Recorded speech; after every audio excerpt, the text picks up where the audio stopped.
بسم اللہ الرحمن الرحیم۔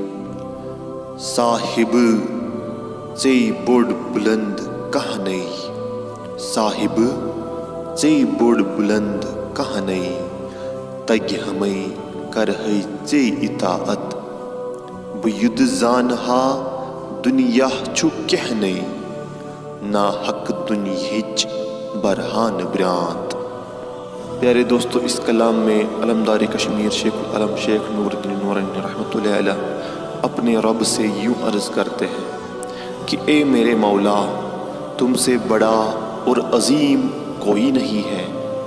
اگر مجھے سلیقہ ہوتا تو تیری ہی اطاعت کرتا، اور اگر میں جانتا کہ دنیا کچھ بھی نہیں ہے تو بے فائدہ میں اس کی زیبائشوں اور رعنائیوں میں خود کو پھنسا کر خواہ مخواہ اس سے امیدیں وابستہ نہ کرتا۔